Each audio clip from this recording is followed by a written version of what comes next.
Is anybody out there watching? Really? Sorry about the lighting, guys. This is going to be actually take 2 of this video, and all apologies go out to everyone involved. What am I smoking? I'm smoking my Dagner Dagstag custom-made cob, which I've added a deer antler shank. What am I smoking in it? I'm smoking a little, that was pipe talk for Wild Hare. That's by Lane.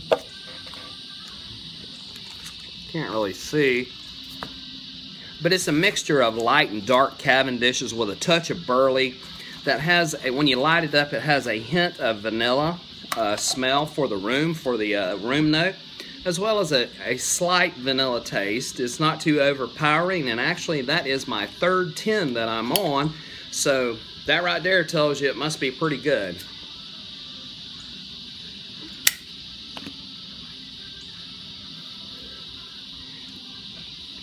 So, as I was saying, this was originally, the first video was to be a box opening, and what the box opening is a restored Dr. Graybo pipe that I had put in the hands of @BeardedPiper on Instagram. Well, the lighting right now is not the best in the world. It is actually horrible, and I really feel like a horse's ass for even taking a second take at this. But let me see if I can pick the camera up and get over here near one of my shop lights and possibly give you guys a little bit. Well, as you can see on the bottom of it, near the band, it goes from yellow into oranges into a oxblood red at the top on the bowl. Long story short, I made a set of my custom cobs for @BeardedPiper and his pretty lady, Briar Broad, and I happened to start following them, and I noticed that Jason does, he dabbles with a little bit of pipe restoration. So we got to chatting, and I said, hey, I got a Graybo I'd like for you to work your magic on. And I sent it to him, and man, I tell you what, he knocked this one out of the freaking park. It is so sweet, and I just wish that my first video that I did when it was still decent lighting, you guys could see this. But I will post pictures on Instagram and also share those on Facebook for any guys watching and girls watching that might be on, follow me on Instagram or Facebook, to give a shout out to Jason Stone @BeardedPiper. I definitely, excuse me, I definitely have got a frog in my throat, ribbit, singing with the cicadas you hear in the background. I'm definitely going to hit him up about doing some more work in the future.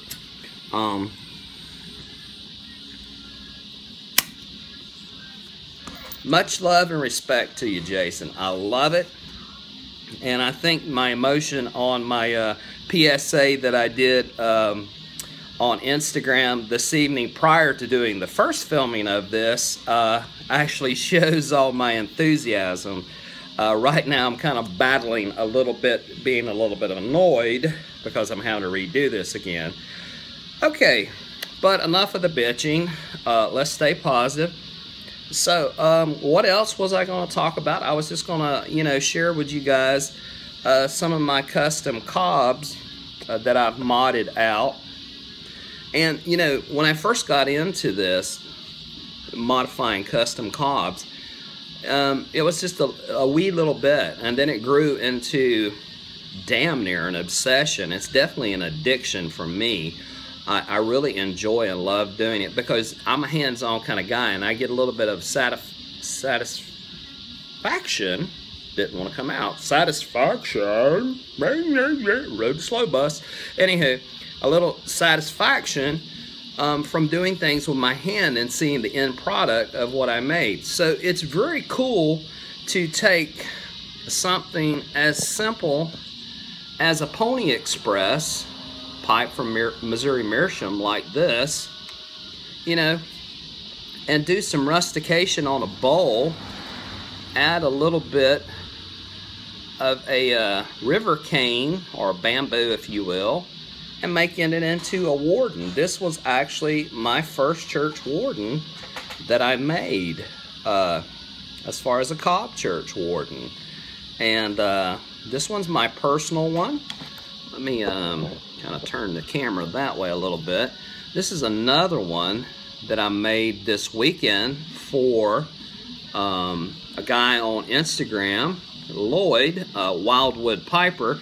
He's into the outdoors and has a great love for the outdoors, and he wanted something with a natural feel in a church warden. So what I did is I did some heavy rustication on that bowl and kind of pitted it out a little bit, stained it up, and tinted the river reed, or river cane if you will, for the shank, a kind of a olivey green. This is a leather wrap that it's got 2 little wooden beads and then 1 turquoise bead here. It transitions into the standard Missouri Meerschaum ferrule with a little copper band adjacent to the stem. And that's a custom piece that I did for him. There you can see some of that rustication there, and it's got the knot there on the reed. So we'll do it in segments where you guys can look. And I sincerely apologize about the lighting on this video. So that's what you can do with something like a Pony Express.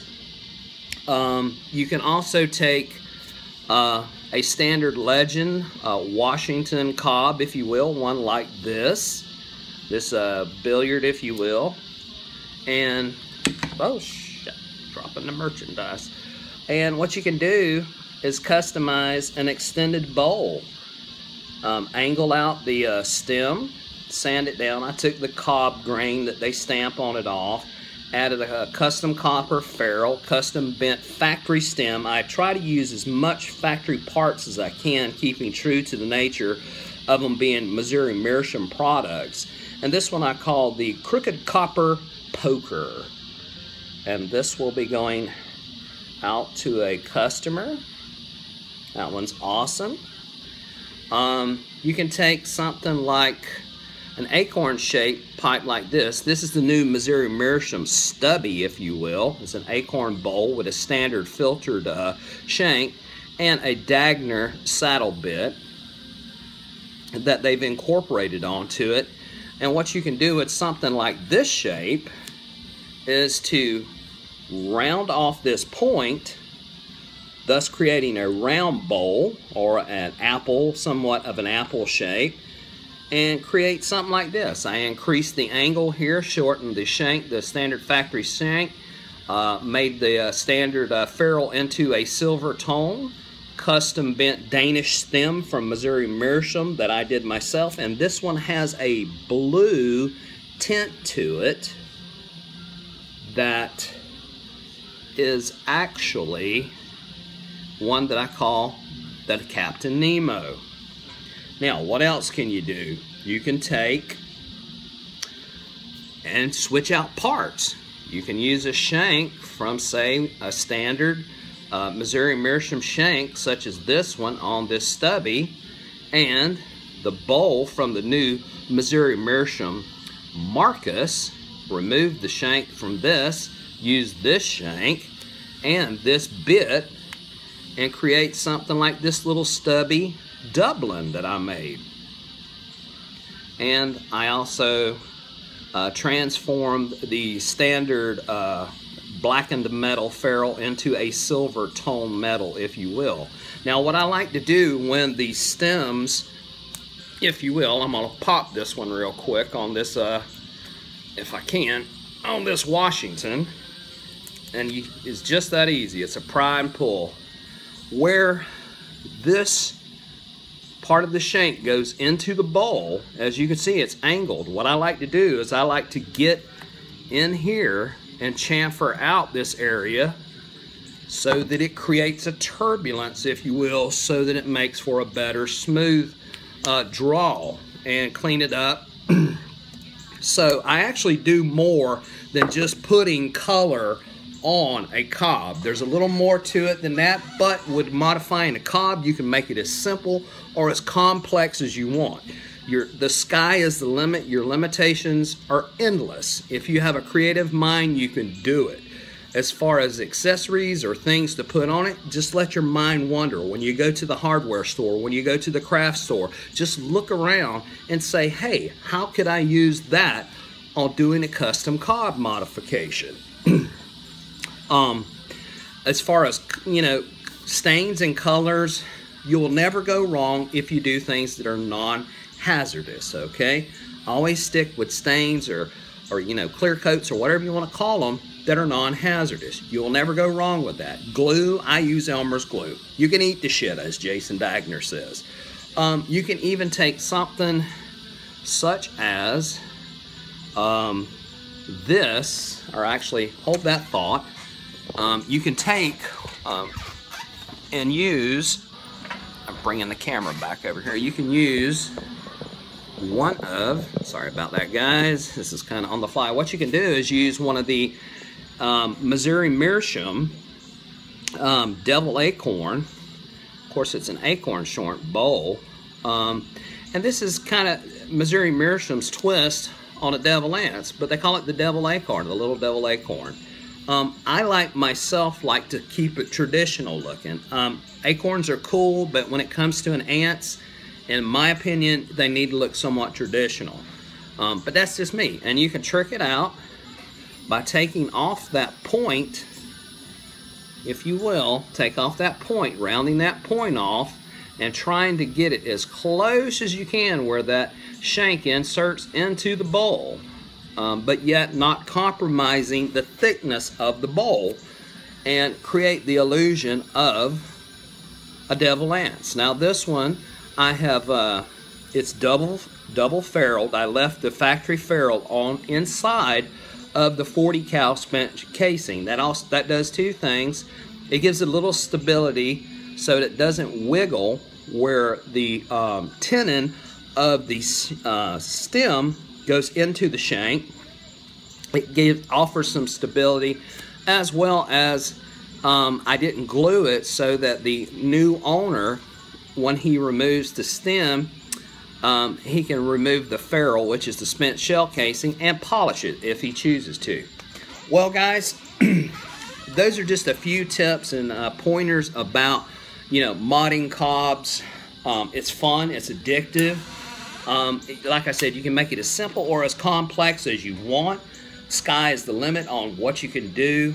Just think about it, get creative, jot ideals down, come back to them later, switch out parts. I mean, just get real creative. I mean, just get in the zone and just do it, man. Let it happen. And I like to say that the pipe will tell you how they want to be built. So I'm going to wrap this up.